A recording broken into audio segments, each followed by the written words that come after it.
chair and prepare to feel better about your last campaign. This is Fail in Fortune. Epic fails, unexpected feels, and tabletop truth. What happens when your ghost NPC falls in love with a toaster? What if your players go off rails, literally into the underworld? This week we talk pun overload, production polish, and the art of absurd sincerity with Kyle, Haley, Emily of QuestFriends. Welcome back to Fail in Fortune. I'm Dave, and joining me today is Kyle, Haley, Emily, editors, storytellers, and the ghost whisperers behind QuestFriends, an improvised audio cartoon full of friendship, family, and so many puns. Everybody, welcome to the show. Thank you so much for being here. Why have none of you ever fallen in love with a toaster? That is a really good idea. Thank you for having us. No. Failures I'm that using we this as haven't an done opportunity that. to get on everyone else. Where is my toaster love? Okay, in our defense, you haven't introduced a toaster for us to fall in love with. Okay, where's our coffee machine love? I don't want to love the coffee machine. It doesn't love me back. Anyways, thanks for having us on, Dave. Yeah, thank you so much. I love when a show starts with controversy. I didn't know my opening would rile you up so much. You've given us a lot to think about. You've given us easy a great to rile us up. weird suggestion. I don't just a writing credit. That's all I need. QuestFriends, what's the elevator pitch for this? Because I don't know where this fits in the TTRPG world. I know it's based. You made your own TTRPG to run this podcast. So what is QuestFriends? So it is a powered by the apocalypse game that takes place in a realm where the realm of the dead is only a plane ride away. The reason we made our own system is because we liked a lot of the systems we played, but we were having trouble finding something that was low power. Because it was important that, we have wacky, wild shenanigans, but, in Gravity Falls, yeah, Dipper's smarter than the average 12-year-old. Stan is very strong, but they're still, at the end of the day, regular people. Which is what's I love important. Gravity Falls. Yeah, and That's the right opinion. we have basically a Pokemon trainer child, we have an investigative reporter, and we have a skeleton. And so, an investigative reporter who lives in a trash heap. So, they're all In a trailer, in a junkyard, Kyle. A junkyard, but junkyard with trash in it. Yeah, but she's not living in the trash. She has a home. Anyways, they're all wacky characters, but at the end of the day, the important thing is that they're all people. And I don't know why I focused on that part of the role-playing system, but that's kind of the core of it. Gravity Falls, Amphibia, the Owl House, they're all about these magical, wild worlds. But every time, at the end of the day, the conflict is mundane. In Gravity Falls, there's an episode where Dipper makes 20 clones of himself. Why? Because he's nervous to ask a girl to dance. So, you have this absurd thing about these clones that if water gets on them, they melt and they start overthrowing their human overlord. But it's very relatable at the foundation, and that's kind of what we aim for. What's the one thing everybody gets wrong about your show? Oh, It's a good one. That is a good one. Because I can't just say go to episode. They all start with episode 1, because that's just a pet peeve that every podcaster deals with. Well, Kyle did get Sparky's living conditions wrong. I guess. And he runs the show. And he writes the show. You know what I can do? This is going to be a bit mean because it's calling you out, Dave. Yeah. The one thing that people get wrong is Hallie's name. The one misconception everyone gets is calling Hallie Haley.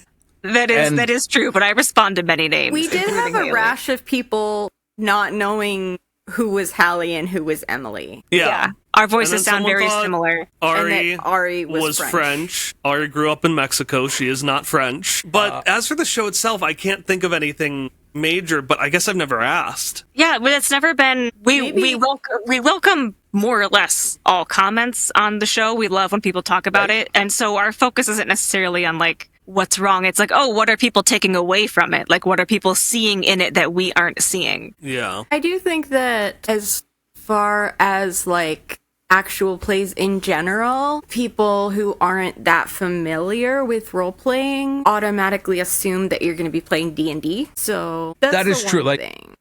You hear an actual play podcast, I was like, oh, D&D Pathfinder, maybe the odd Starfinder or Numenera or something like that. But yeah. And you created your own system.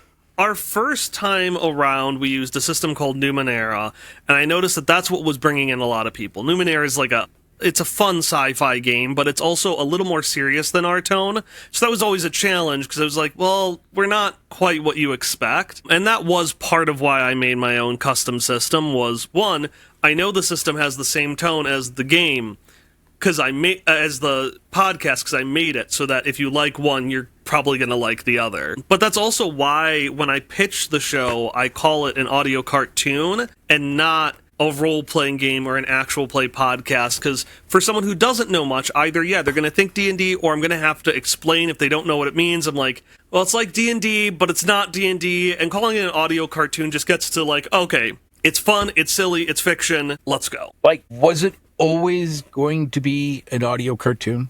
That was day one where this is the idea, or is that something that evolved? So I'm going to jump in for a second, Yeah, go ahead. Kyle. I don't want to say everything. I don't think we had always planned for that, but I do think that was what it always was going to be because of the kind of people that we are. We take a lot of inspiration from the media we consume, which is a lot of cartoons and a lot of anime. So a lot of sources of inspiration from the original season and from this season are Avatar: The Last Airbender, Gravity Falls, Amphibia. We took some My Hero Academia, some Cardcaptor Sakura, things that aren't even regular interests of ours, just like whatever we're into that week. It's almost like we're Monster the Weeking our own podcast with just whatever kind of media we're consuming that week, and then we're drawing inspiration from. So I think because of our senses of humor and the kinds of things that we share, we were always doomed to have a cartoon audio podcast. And that's like in the first season, we kept finding ourselves kind of like Just mundaning down the adventures. We had a lot of,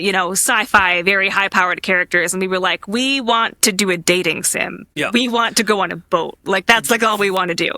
The way I like to describe it is that by the time we got to our current season Hereafter, which is the ghost-themed one, I definitely think we got to that point where it was intentional. The way I like to describe it, although there's a lot of overlap, Season 1 was much more kind of that anime influence, whereas Season 2 is a Western cartoon. And again, there's a lot of overlap, but kind of tonally and how the story paces out, that's how I like to think of the two of them. Fair enough. I mean, I'm almost 50, and I just got into anime like 3 years ago. Well, Good for you. Really got it. I mean, I grew up with like the original, the 90s. I don't want to say Gundam. Southern Cross. Yeah. Those Astro Boy, all those. Nice. I mean, great stuff.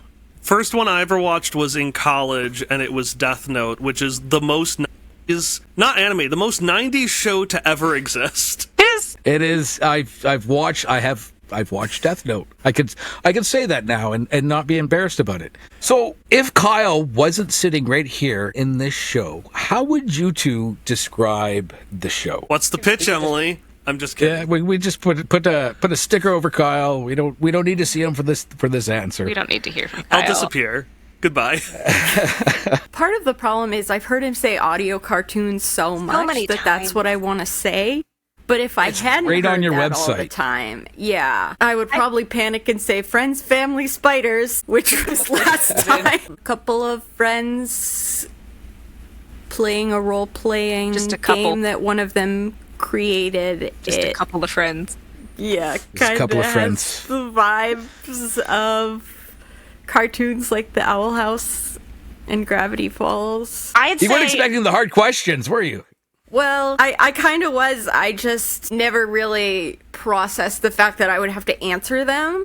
I went in kind of thinking, well, if somebody asks about what we are, Kyle's going to answer. That's.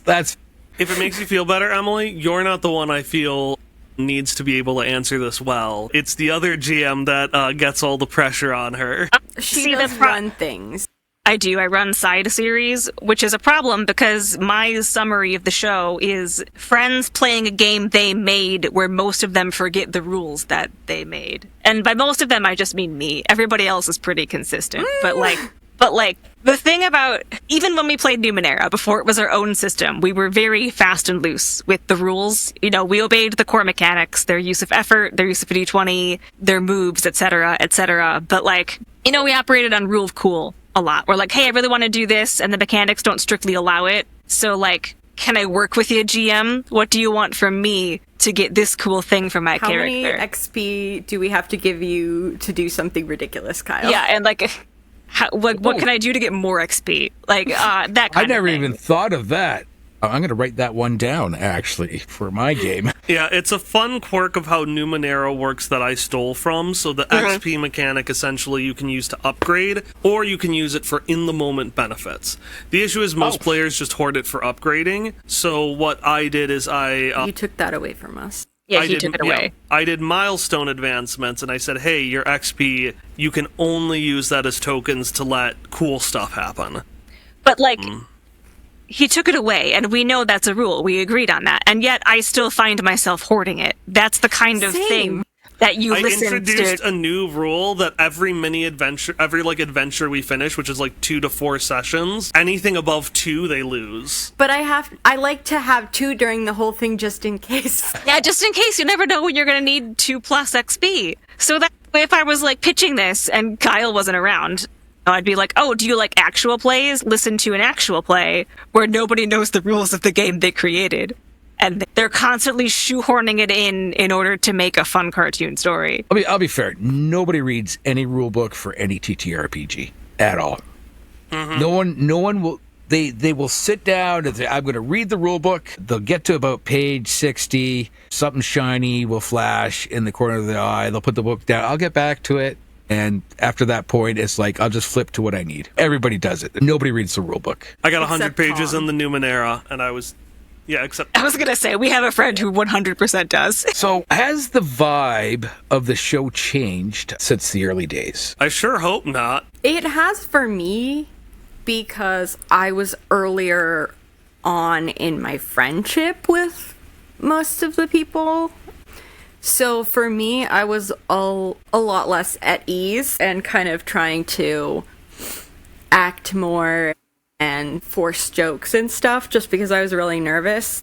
And so, like, I don't think the vibe for listeners has really changed, but as far as what I feel when I play, it's definitely changed for me. I think behind the scenes, it's changed in that we all try to be more intentional season 2 with like the jokes that we make and the directions we send our characters down. Not that we weren't thinking about it hard in season 1, but I'd say like halfway through season 1 was when we really got into the, okay, we're telling a story for listeners. We're playing a game, yes, and seeing what comes of it, but we also have to kind of like shape whatever natural improvisation is coming with knowing that people are listening to this and that it should add up to a story as if it was written in like an episodic cartoon. So I think it's changed in that our show is heavily edited and it always has been. There was a lot of table talk that does not make it into the final episodes. And it's not table talk that's just like, Kyle, let me do this, you suck. It's like table talk that's like, so I'm torn between making Sparky do this and making Sparky do that. Because, you know, if she does option A, that leads to option A1. And if she does option B, that leads to option B1, which then branch off into infinite universes. And so there is a lot more like, so I'm not sure which path I want to commit down towards. Do my other fellow players have any thoughts about this? And I think we were all pretty not territorial of our characters at the beginning, you know, but like, we really didn't want to step on toes as far as like, hey, here's what I think your character would do. But we're a lot more like sherry now about all of that when we play a game. Like, hey, I'm really stuck. What do you guys think would Irene do? Or like, how would your character respond to either of these paths I can go down to see if there's one that like my fellow players would like to play along with me.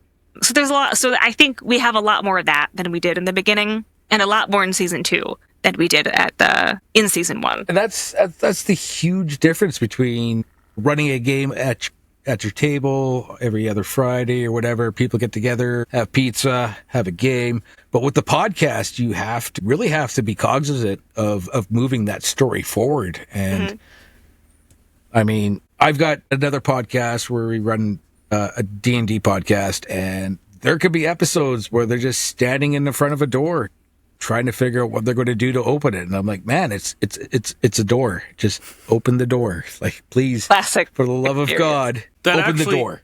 Is one of my episode ideas. I don't know if I gave it because I had a list. I had everyone choose basically. That was in your list. I don't think so. It's an idea I've had though. I sent everyone, so for me, the goal for me is to get progressively more and more collaborative. And I think I expanded more with the end of our first season. But then when I started wrapping everything up, I got kind of more in that I need to move a plot, feeling that kind of pressure, and that went into the beginning of the second season. But now I'm returning to that part where I am actively trying to engage people more. I'm using more mechanics that just tell the players to give me stuff. So a game called Brindlewood Bay has Paint the Scene, where you say, hey, describe, let's say we're in a CEO's office, describe how this is clearly a man who wastes his money. And then they all describe one detail of the room. Or our sessions, so our first season was very much, here's an arc, you're going to go and do things for like 10 episodes, and then we're done. This one, it's more like seasons of a TV show, so I have an overarching story over a lot more episodes, and so we have individual adventures that are like 2 to 4 episodes long, and so I sent everyone a list of every idea I had and said, hey, vote on which ones you like the most. And I'll still choose the ones I think are best, but I've been trying to add in more and more, as a game master, collaborative stuff as well. And I thought one of the ideas I noted down was an episode where everyone is blocked by one door, but I guess I didn't do that one. Just one. I'll take that writing credit.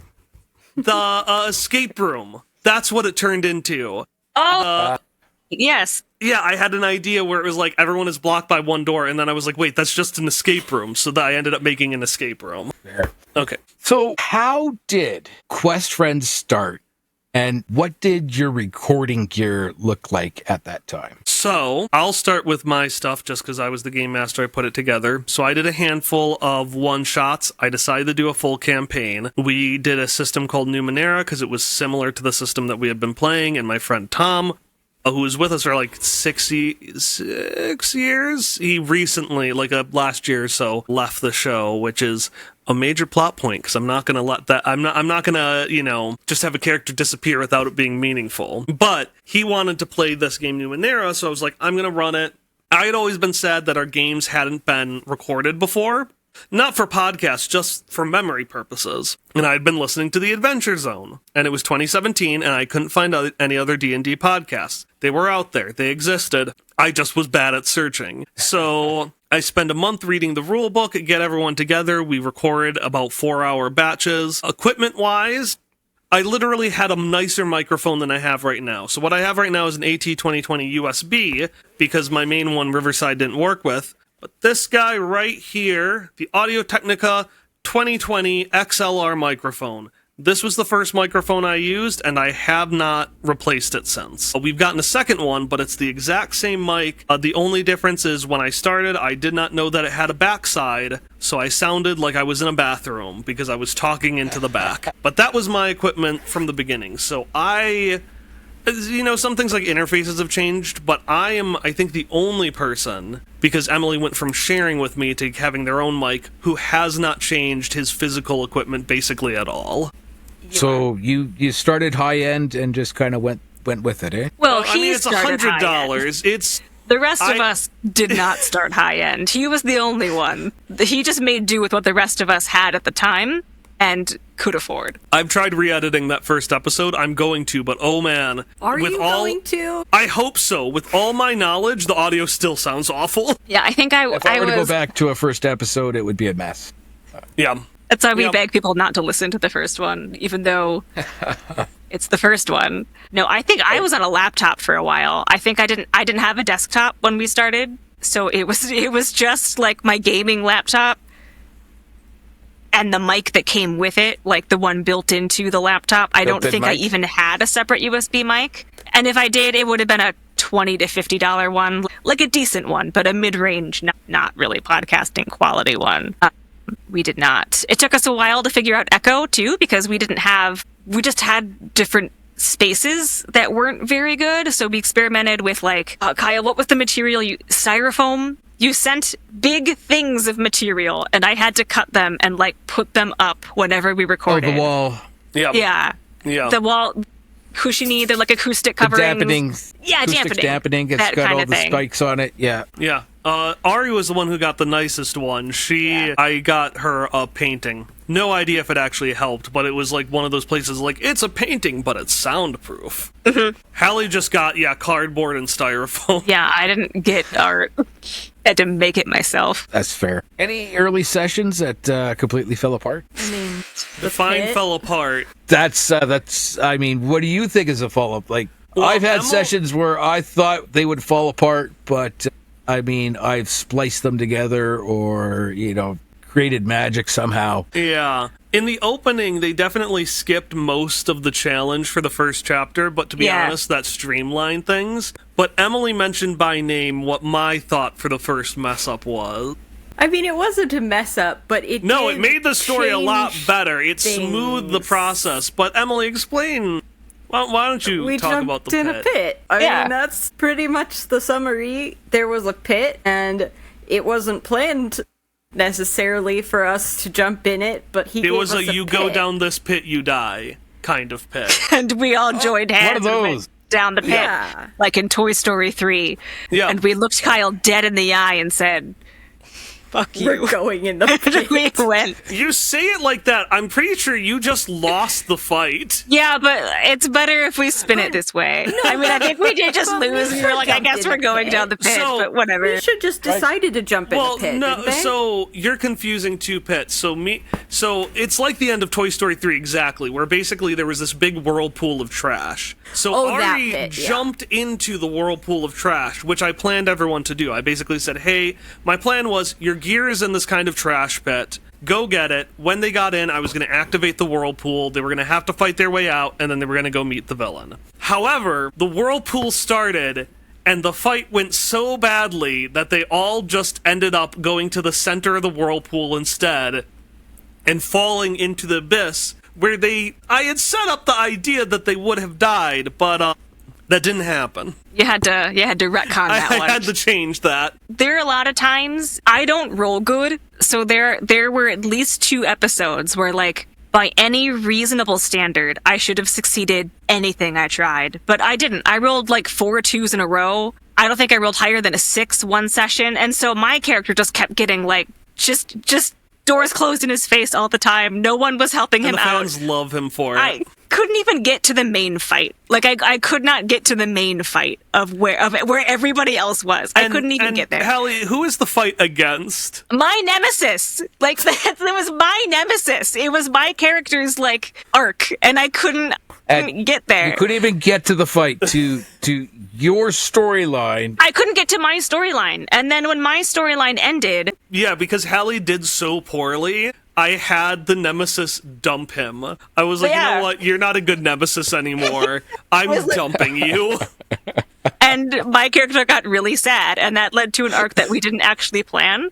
Because, like, the plan was like, oh, here's your nemesis, there's gonna be a big fight, and then you're gonna win. And, like, none of that happened for me. So I was just like, I lost, this sucks. But that was, like, that when I just kept rolling poorly, it wasn't anybody's like fault that I was rolling poorly, but it was frustrating me as a person. Like, and I was getting so mad about it that I consider those my flubs. Like that, like just that whole from chapter 3 to 5 was like, I can't. I don't know how what dice you're using for your system, but like a crit fail, a 1 is manageable. I roll a 1 on a d20 and it's like, crit fail. All right, had that coming, but 2 is absolutely the worst roll. Yeah, right. It's not even a fun roll. It just feels bad. Consistent. Yeah, it's just a failure, but like a really bad failure. Like really bad, usually there's no there's no mechanical difference between like, you would have succeeded at a 16, but you rolled a. Well, there's no mechanical difference between like rolling a 14 and rolling an 8 if they're both failed rolls. But we would usually scale it a little bit, so a 2 was just a critical failure without the fun. And it was just a lot. Okay. Yeah. Get a t-shirt with that on. Well, so you say that, but our most popular piece of merch comes from that string of failures.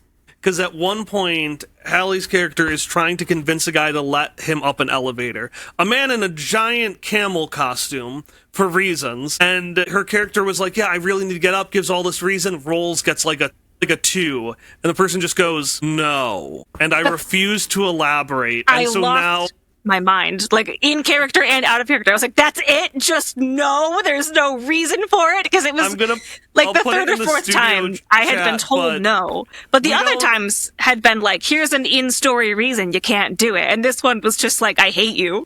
I hate Like, you, no. Go anywhere. So anyways, I rough. turned that into a shirt, and shocking, lots of people like the shirt that just says no. It just says no.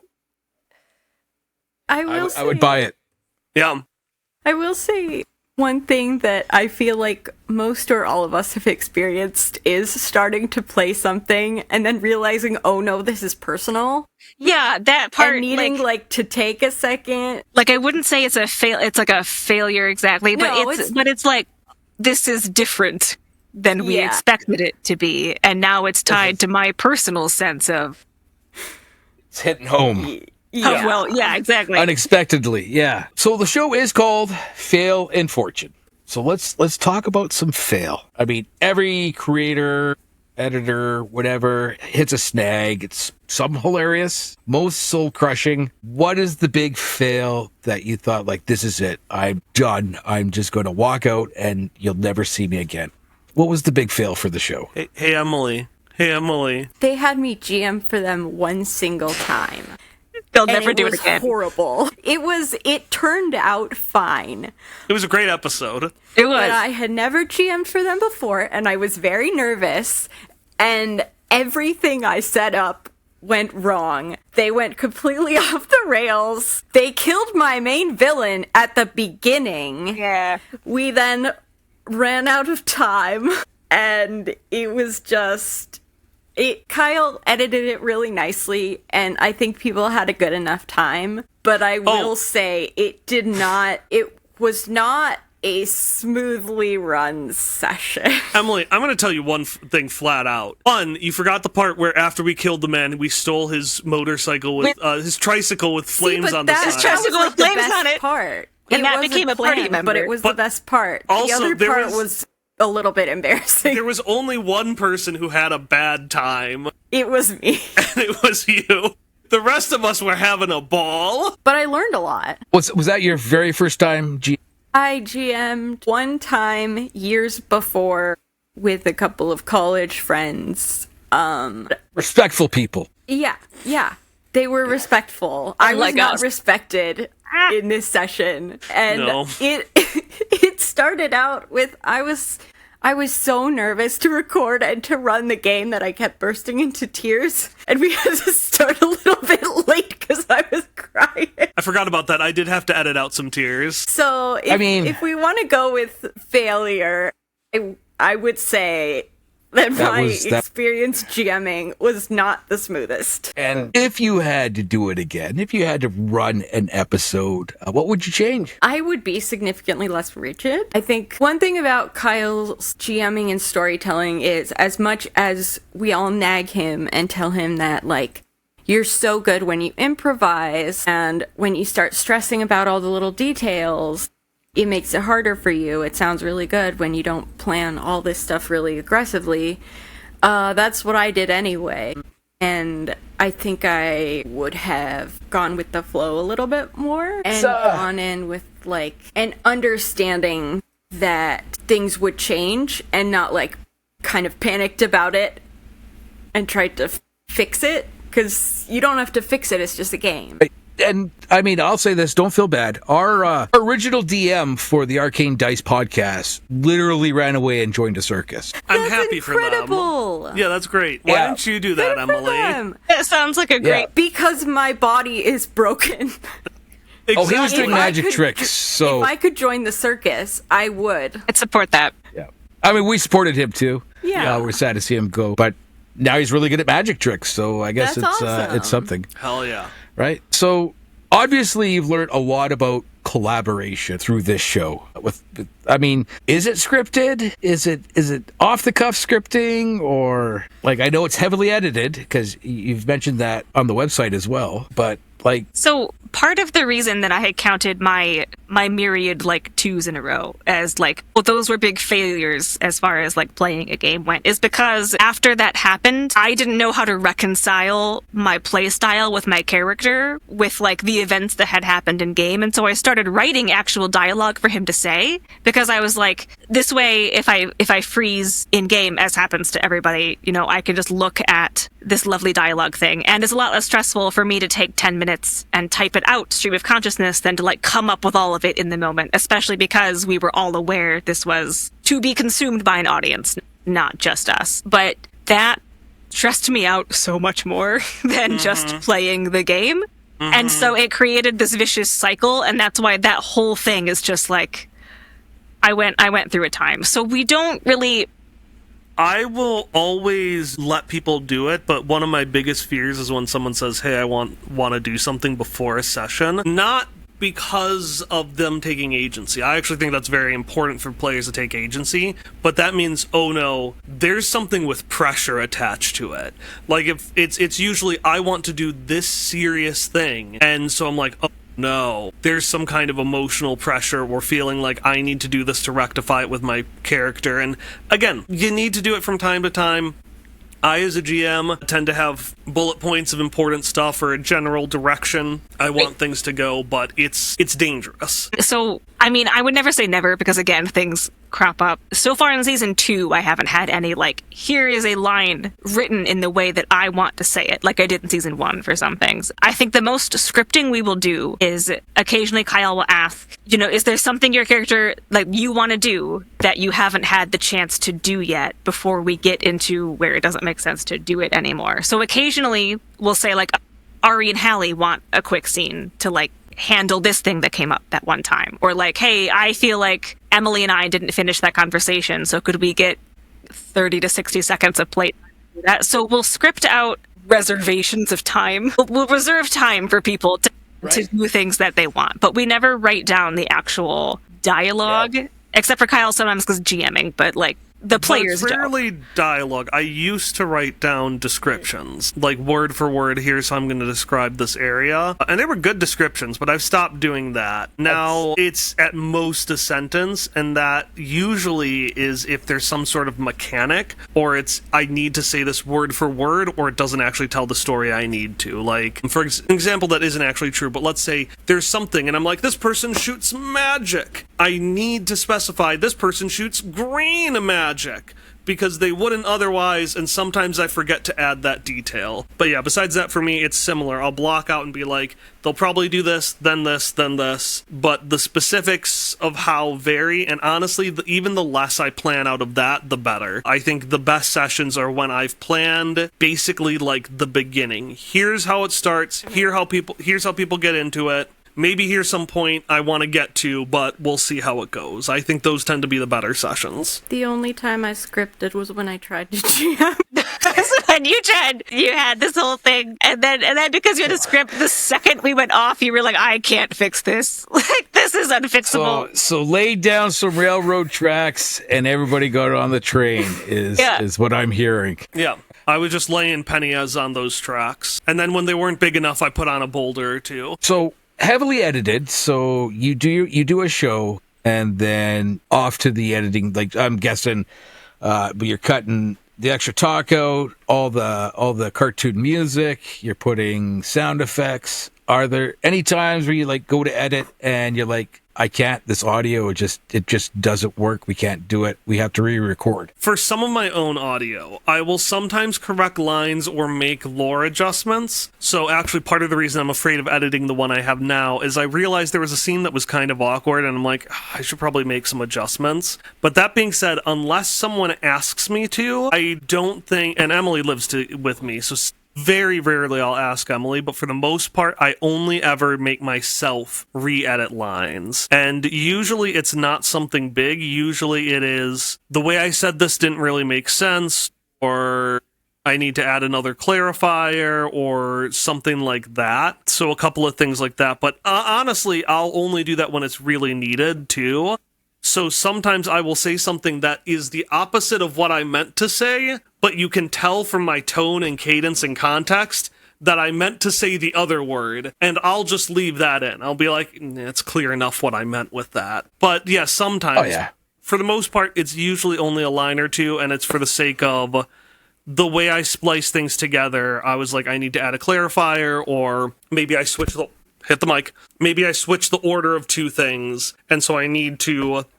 add a transition. Yeah, I need to change the segue between them. We have a running joke in the side series that Hallie runs, though, about cut it out, Kyle. Cut it out, Kyle. Cut it out, Kyle. Because he likes to leave in our flubs. He leaves in so many of them, and sometimes we're like, you know what, we'll cut that one. Like, that's not one we want in the final. And we're like, cut it out. Yeah. But now it just includes the cut it out Kyles. Like, that's part of the flub. I love them.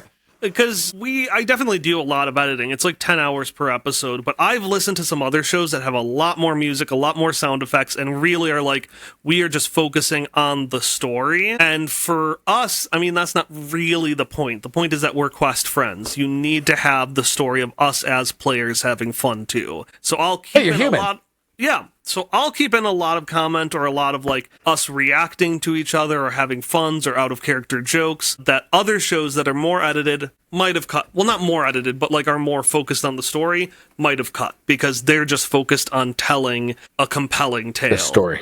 Yeah, but for me, at least as a creator, the story of us as players and characters, we need both of them for our show to really shine. So you have to have that player talk. It's I mean, it is also what drives the story because you get an idea of what that player is experiencing or thinking or feeling to drive their character. And plus, my jokes and upsetting things wouldn't be half as good if I didn't hear how upset it made everyone. Right. So, on the flip side, what's a moment that went better than expected? You sat back and thought, like, this is it. This is a magical moment. I have one at the end of last campaign. So Ellie, my character's first and last rolls were nat 20s, and beautiful. It just ended up fitting perfectly for that moment in the plot. Because the first time, it was the first roll, not in general, but specifically against the main villain. And because I needed the main villain not to lose, I was like, it's so strong that even a nat 20 won't work. Yeah.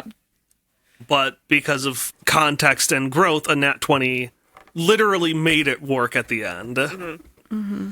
Hope it's already interrupted there. We've had times where like the roles have just felt really perfect, and then times some more than others. They have not.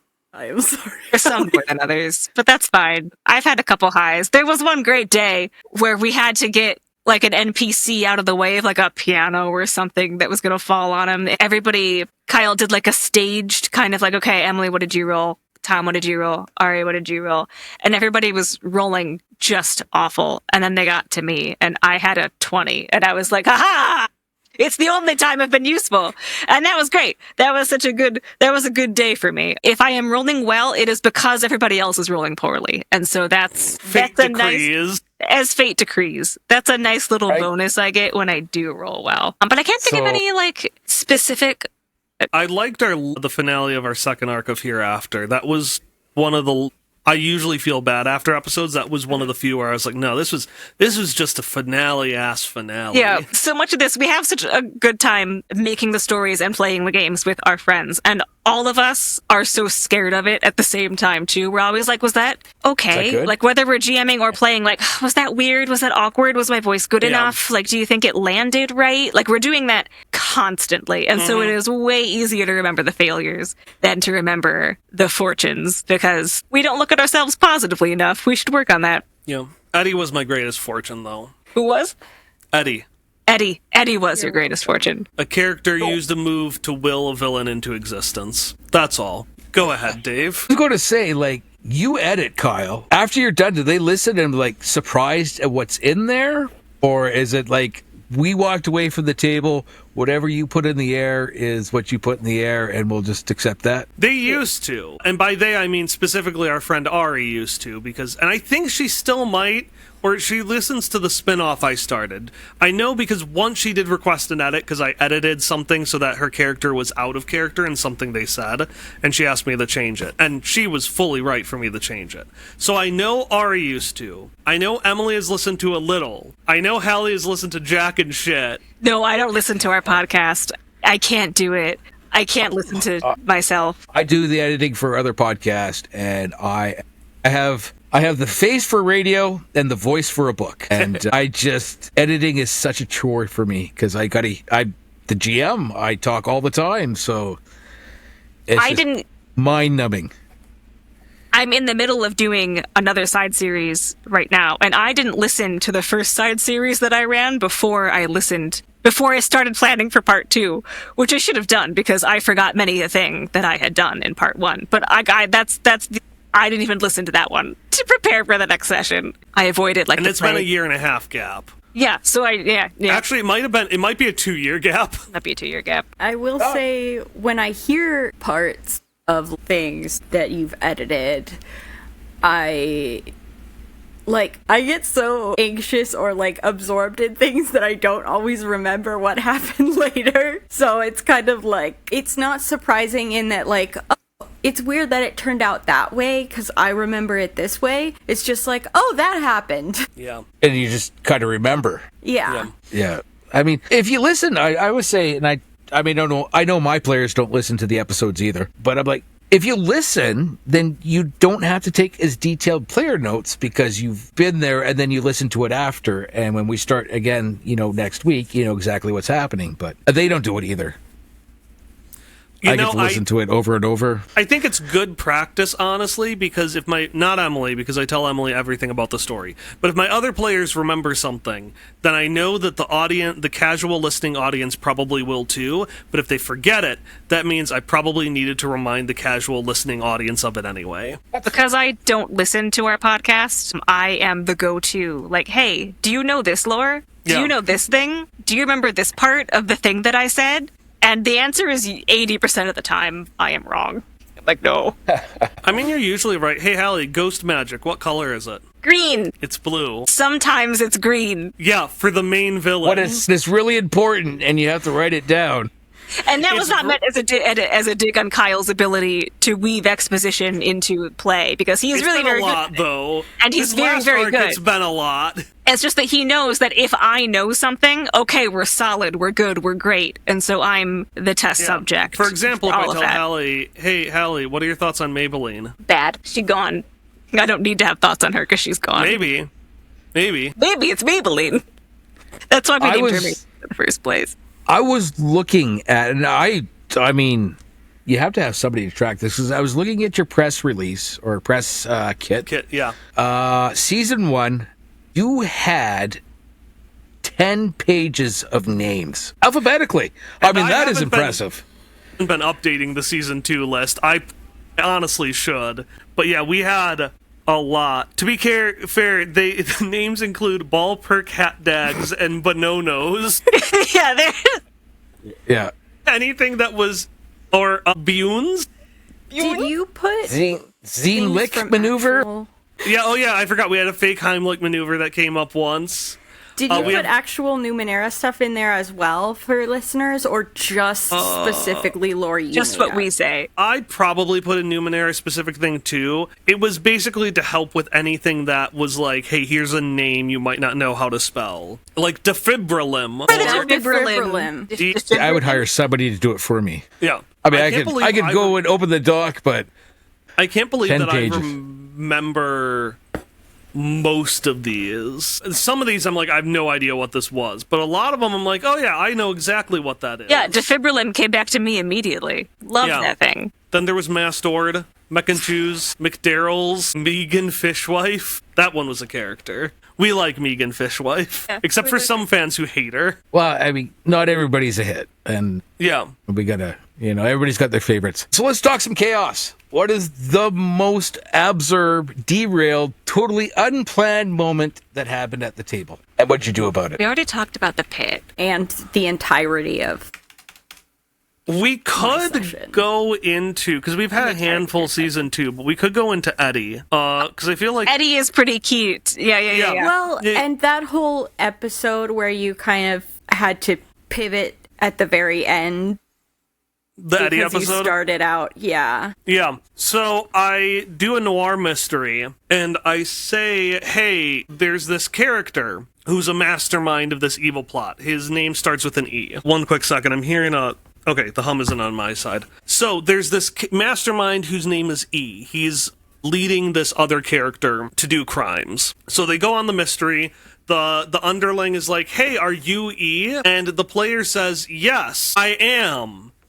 And she's like, I want to use my ability that makes it that whatever lie I say becomes true. And she just thought, oh, I'll convince the person that that's true. But that's not the rule. Like, the thing is, it bends reality to make the lie fit. Actually, that's the phrasing. Not make it true. Reality is bent to make the lie true. So the idea, for example, is, let's say you come in and you say, I'm the plumber. They'd be like, well, yeah, there's a leak going on upstairs. So when the player said they're the mastermind, I'm like, I have to bend reality so that there's reasonable reason for this person to be the mastermind. Luckily, in an improvised moment, 10 sessions earlier, the player had made a bunch of clones of herself, which presumably disappeared. But I was like, well, I'll just have a clone come back. So suddenly, there was an evil clone of one of my PCs who was the mastermind of a plot, even though it was supposed to be a different guy with a different name because it was a clue to the overall story. And now this lore has become so important that that character then stages a Die Hard 3 episodes down the line, gets caught, and now his underling has recruited every playwright in the afterlife that is not William Shakespeare into an underground cabal in an attempt to free this renegade clone. It's really taken off. It was It's not one just like, we have a ability. villain. It's like we have a villain who now has an agenda that is operating independently of other villains and their agendas. Well, and the thing is, you made it, so Yeah, you made it. you wrote that ability. I did write the ability. It's a good one. So- It's one of my favorites. Well, you rolled with it instead of trying to rein it in then. Yeah. Well, it was more fun, and like the reveal of who it was, like it was fine. It was a good twist, but by that point we had already had a bunch of goofy stuff happen anyway, and I'm like, the thing I've gotten a lot better at, I mean, I was always pretty decent at it, but I think I constantly improve is if I think it's funny, that's what I roll with. All right, and I was just so- like, it's so much funnier if there's like an evil clone of him with a mustache who's like, haha, I hate you. The Star Trek mustache, you have to Exactly. you have to have it. Yeah. So it changed. It pretty well changed the direction of that season. Yeah. I mean, we're still feeling the ramifications. The player now has an ability where she can summon clones, which wasn't going to happen because the idea was that the clones were gone. But now when one of them came back, I'm like, well, then they all should be able to come back, right? And yeah, this character missing has turned his underling, who is supposed to be a one-off, into a major character, also just because I love her. Best friends now. Yeah, and it was just, it makes it fun because it makes it so that I know kind of what vague plot things I'd like to happen, but then I can fit in things that have come up through improv and be like, this would make it so much better. Like, our next arc is going to have a group of 7 villains. Well, technically 6, because one of them's been defeated. And I was just like, all right, I'm going to go through and look at all the characters I've introduced and be like, hey, and not all the villains have already been introduced, but I was able to look through the characters who have come up through improv or other play and be like, who fits this? Who would be a fun fit into this role? That's I guess that's one of the benefits of having a cartoon audio drama kind of thing, where the absurd is everyday and acceptable. So how's the audience taking it then with this huge change in plot? Have you Well, I heard? mean, Have they gotten don't know back it's to a you? change in plot. They have no That was idea just what science They do has now. wrought. said the moment that Eddie came into existence, because they all knew, I kept in the edit, I kept in Ari saying it, my response, because I get silent, everyone laughing about how upset I am, and then me rolling into it. That has been consistently listed by fans as one of their favorite moments in the show, because it's so fun and silly, and it perfectly encapsulates us being best friends is why the story becomes what it is. So that's actually one of our most popular moments. I want to check and see now because I asked people every survey what their favorite episode was, and that one got a lot of love. So did the Die Hard one. And the Die Hard one was a direct response to that, because I wouldn't have had that happen had the clones not been introduced as a concept. Right. What's a moment in game, or I guess, in your story, where everybody was locked in and something emotional or unforgettable happened, and that reminds you why you're doing this and why this matters, why the podcast is the podcast? I liked the group hug at the end that mirrored the handshake. Oh, yeah. I always think of, in the first season, our characters didn't start out knowing each other, and so there were all those awkward, like, I'm meeting you for the first time, and then, like, oh, we're not really close enough to do these friendshipy things yet, blah, blah, but, there was a session that really changed because Emily was completely in it, and they had their characters say something about, like, I'm in this boat, and now I'm not leaving the boat, and we were in a boat, but it was like a wagon boat that was, like, going across. Cool wagon boat. Yeah, cool wagon boat. But the I'm in a boat became shorthand for any time any of our characters wanted to be like, I'm here with you, I'm your friend, I care about you. Like, we could just be like, I'm in the boat. And Emily made that because they were just so, like, dialed in. And the rest of us were so receptive to it because we were all looking for an opportunity to organically become friends in the game it was just magic. That crew became friends pretty much immediately. Oh, which yeah. is why the second season I was like, I would very much like most of you to hate each other. The second season was harder because we decided pre-existing we all hated each other. It was like, I want all of you to be friends. Break down those barriers. Tension adds to a show. But I just thought it would be fun. It'd be an interesting dynamic that was counter to what we did before. And it has made a challenge because it feels like every few episodes we'll get the feedback that our group finally is starting to feel like friends. But I think your cast has gone over that. I think the three main characters are pretty close now in the show. Oh, they're tight now. They're like, I think Tom did really well when he called Ellie mom. Oh yeah, that was great. That was a good one. That was good. Emotional. It catch you guys off guard. I think. Did it catch us off guard? It did and it didn't, I think. Because it was what we had been working towards. So, like, we knew, like, oh, this moment is going to come, but, like, oh, it's here. Like, it was like, that's all I can explain it as. It's here, and we didn't expect it to be here so soon, and it worked. I think we've also had maybe some exchanges that were, like, maybe a long time coming or planned, but ended up feeling a little more personally genuine than maybe expected. Yeah. Something we are all really good at as players is giving in-character gifts to other characters, and we will often use this as as a shorthand for, like, a gift is a way to summarize so many things without having to put it into words that you as a player might struggle with and that your character might also struggle with. Ari gave my character a hat, which sounds really silly as, like, a meaningful thing, but it was a really cool hat, and I genuinely cried. And then I gave Ari's character an ant farm, which also sounds insane, but was, like, a really good answer to the hat for reasons. And then we kind of pulled that over into season 2. We were like, here's a strength of ours. So anytime someone whips out, like, guess what? I have a gift. We're all like, what's the gift? Because Kyle almost always knows what it is. We will almost always talk to Kyle, like, hey, I want to have this thing. Yep. But we rarely warn the other players about it.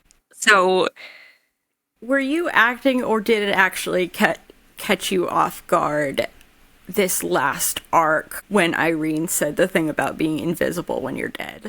Oh, that caught me off guard. Okay. I didn't That caught me off guard. Yeah, that was Emily. a lot. That was That was one thing I also thought of. Because you seemed to be, like, genuinely like, wait, what do I say? Kind of. Oh, Emily catches us off guard all of the time, but in a good way. In one of those golden moments that's like, wow. Because I think it ended up sounding really good and genuine. Yeah.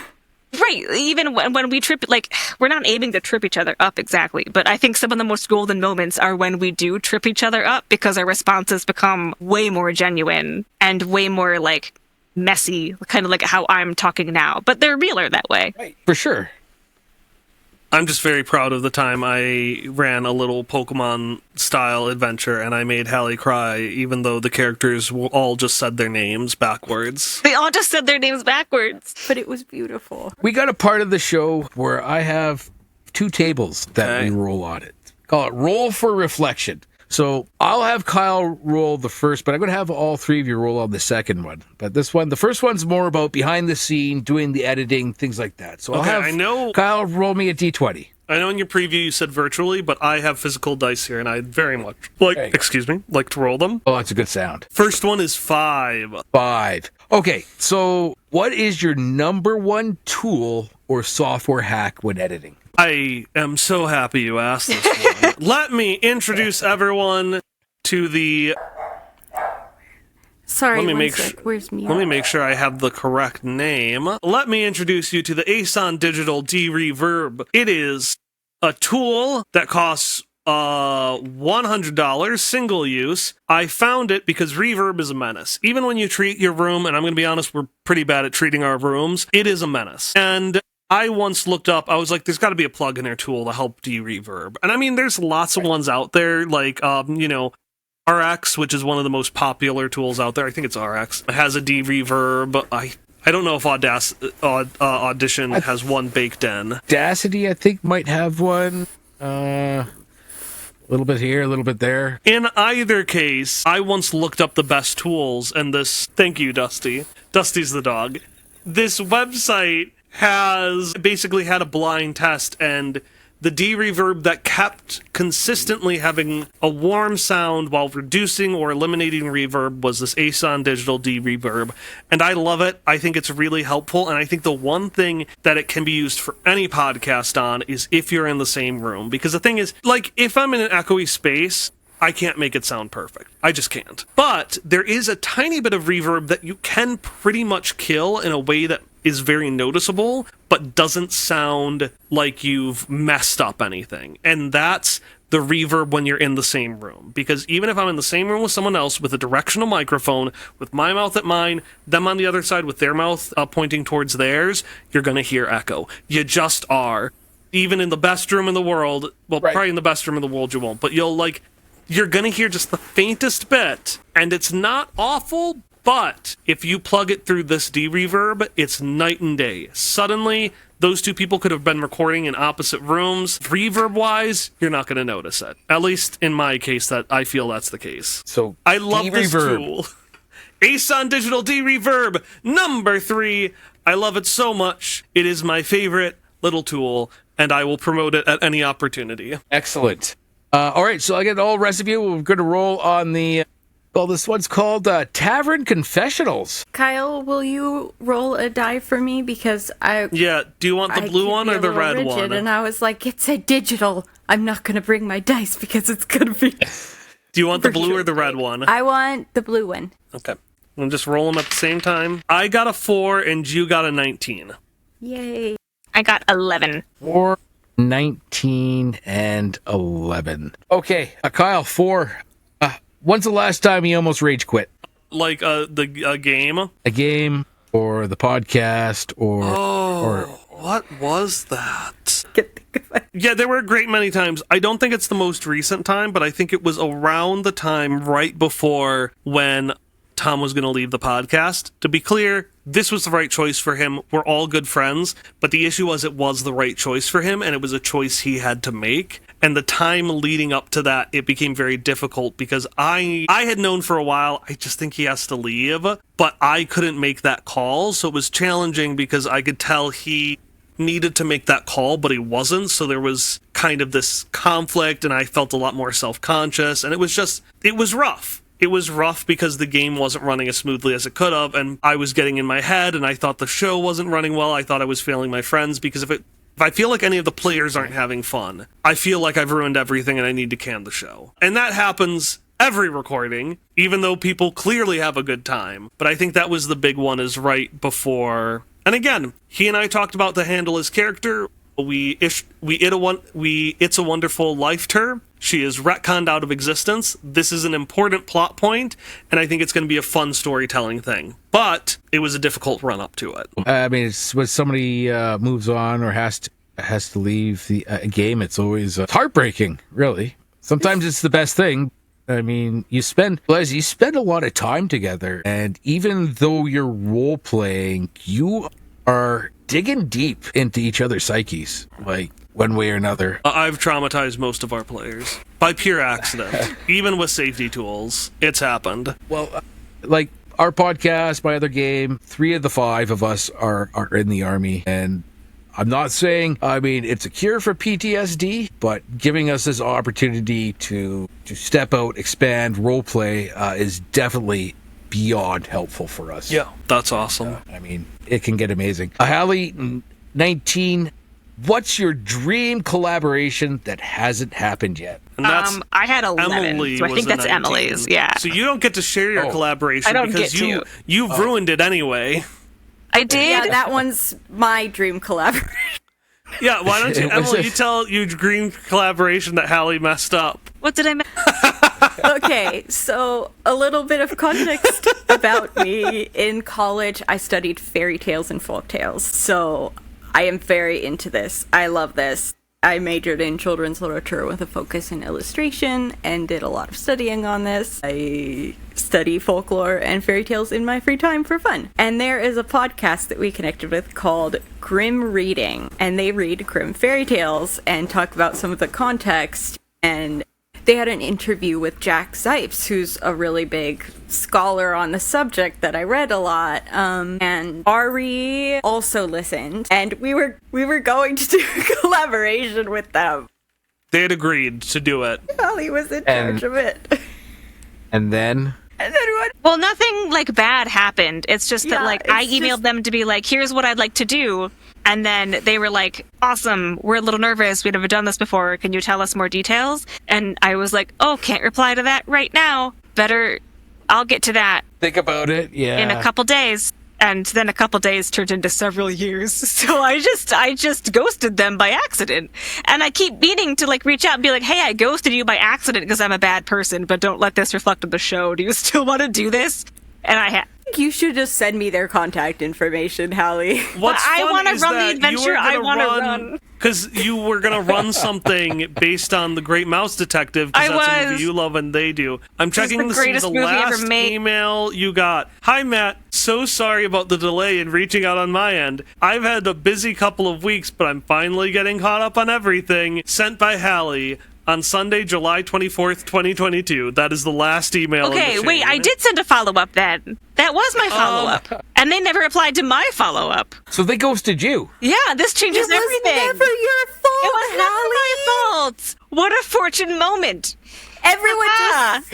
No one can blame me this time. I mean, to it's be not fair- my fault. I'm not to blame. I'm proud of you. I mean, to be fair, it did kind of sound like then you were going to No, talk more. they didn't. You could have followed up with them. No, they could have Yeah, but followed up they with me. ghosted you, Hallie. Thank you, Dave. It's Thank plainly you. off- Grim, Okay, if now you're I'm reading mad at this, them. no We're point. feuding with Grim Reading. Grim, if you're This reading is this, on the please reach record. out to us because we would still like to play with you. But also fight with you in a parking lot. But also fight with you in a parking lot. We'll Right. do both. Or on top of Big Ben. That's a great Mouse Detective reference. See, I'm cool. I'm hip. I haven't seen that cartoon and so It's my favorite film. It's a Disney movie that nobody knows about because it's one of those. I probably saw it in the theaters. 86. It came out in 86. I definitely would have seen it in the theaters. I hope you did. What an experience. I showed Hallie an image of an elevator that had a floor 2, a floor 1, and a B. 21B, and B for basement, right? Just an elevator. And Hallie's like, this is so close to 221B Baker Street, like Sherlock Holmes. And I'm like, Hallie, it's just an elevator. It is. If there were more numbers, it just wouldn't an be. elevator. But it's an elevator with 3 floors that correspond to 2212B. Great Mouse Detective is like Sherlock Holmes if he was a mouse, and it's awesome. And I love it very much. He flew around, what was it, an owl? Fly on an I think owl? he only used a flying machine. He only used a flying machine, but there is a mouse that flies around an owl. Rescuers? That's the Rescuers? The Rescuers. Yes. Yeah. Wilbur and Orville. I yes, have but you're close. so many Disney movies in here. You're close. Yeah. All right, Hallie, then your number 11 what's your guilty pleasure episode or moment? In QuestFriends, the show I don't listen to. So yeah, but you were it's my part of guilty it. pleasure. I know. I'm trying to. Dusty's snoring is so loud. I'm so sorry. And the snoring dog. No, I had a Yorkshire Terrier, and he would snore like that too. That's when I knew he was having a good sleep. Yeah. He just kind of snores most of the time. He falls asleep very easily. Like, he will be asleep in 30 seconds. You look so bewildered. So, one of my guilty pleasures is just listening to any time I succeed at something, because I'm like, this is me. And I consider them guilty because it's like, I'm being self-centered. You succeeded, so obviously you're better than everybody because you succeeded. Exactly. So it's just like, I shouldn't be self-centering myself on the show, but guilty pleasure, yeah. Is Hopperscotch doing something awesome? I'm going to listen to that. Do we need to make a compilation list for you? No, I don't want that. I have a question for you. Where do you find those? Because I feel like usually Kyle posts compilations of you failing because he thinks it's funny. Well, this is why it's a guilty Because pleasure. I know it's funny. Hallie is my in-laws' favorite quest friend, despite Emily being my spouse, so both their child and their child's husband, we're not the favorite quest friend. Well, they see you all the time. Yeah. Yeah. Right. I also... I think... Oh, sorry, go ahead. I would watch a compilation of wins. Thank you. Yeah, that's my guilty. Like, look at that time I did a thing. I also really enjoyed the one-off times that everybody else says an awkward thing. Like I have said a lot of really silly things that have become very quote-unquote memeable lines, but like once Tom was like, I'm a very active boy. And I'm listening to that because it's such a stupid thing to say. There's also Salad Raptor. Oh my. Hallie has this tendency where sometimes she'll come up with a joke that she thinks is really, really funny, and she will not be able to get it out. So Salad Raptor was one from our first season. Our second season was the main villain of Cryptid Cryptids. What was his name, Hallie? She's really good at jokes. His name was Yugi Balls. Because he's like, if Yugi from Yu-Gi-Oh! And Ash Ketchum were one person. And I was trying to think of a joke name, and I was like, Yugi Balls! And then That is wonderful. I think I'm going to have to... I was listening to, just scanning through some episodes earlier, and, I mean, the amount of work you obviously put into them with music, sound effects, editing and cuts, I'm definitely going to have to... I think I'm going to have to listen to a couple of more, and all of you watching and listening this, you should definitely check out QuestFriends. So if they wanted to check you out, where are they going to find you? They're going to go one place. Well, two places. They're going to go to QuestFriendsPodcast.com. That's got all our episodes, our bonus content, links to things like our Discord where all our fans talk. It's open to everyone. Buttons to subscribe on everything. That's where you really should go, QuestFriendsPodcast.com. But if you don't want to leave whatever app you're listening to this in, search Quest Friends with the exclamation point in whatever app you're currently using right now. And they'll find you. Where should people start? They should start with episode 1, An Oasis of Ghosts, which is the first episode of our second season. If you want, you can go back to listen to season 1. We've talked about it a lot. It's got a lot of great moments, but the audio and editing is really rough early on, and you just need to know that. Right. But so my top recommendation, if you want the Ghosts, season 2, episode 1, An Oasis of Ghosts. And favorite arc or episode to recommend? If you don't want to start there, my favorite one to recommend, let me scroll down to find the specific number, because it's My favorite one to recommend isolated is... Let me just speak as I keep scrolling. Is it the noir one or a different one? The what? The noir one or a different one? Nora? Noir. No. The episode I would recommend, if you want to listen to one, is listen to episode 35, The Lich's Shadow. It is a 28-minute episode. It is pretty much standalone. It does feature some guest stars, but it is basically a prequel to another adventure that stars the villains of that adventure. It's fun, it's goofy, it's just a good time, and it condenses pretty much everything we do really well into less than half an hour. So if you want to try out the show, listen to episode 35, The Lich's Shadow. That's going to be the fastest way for you to hear what the show sounds like when we're firing on all cylinders, which I like to believe we're doing more often than not. Excellent. Thank you all so much for donating your time to me for this. Like I said, starting out on this project, it is so great that my email caught your eye and that you guys were here today. It is so wonderful. I can't thank you enough. Thank you. Thanks for having us on. Thank you so much for having us. It's a really fun project. I'm excited. Yeah, this is a great project. Anytime. If you think of anything else, any more fails or fortunes, let me know. More than welcome to have you back on again. You know, we've solved a few problems already on this show. We have. Thank you. I mean, it's healing. Hallie's Thank gonna you watch so this. much. This is my new guilty pleasure. This moment when This Kyle moment. reread that email. Excellent. Thank you so much, guys. Thank you. You have a good night. Thank you. Thank you. I know this is like... Next time on Fail in Fortune, the stars align and chaos takes the helm as we welcome Nail, Ryan, and Dane, the crew behind No Quest for the Wicked, a swashbuckling sci-fi actual play where found family meets galactic-scale mischief. From table-breaking fails to moments of pure magic, we'll dive into how their crew balances big laughs, sharp storytelling, and what happens when cyberpunk collides with actual play. You won't want to miss it.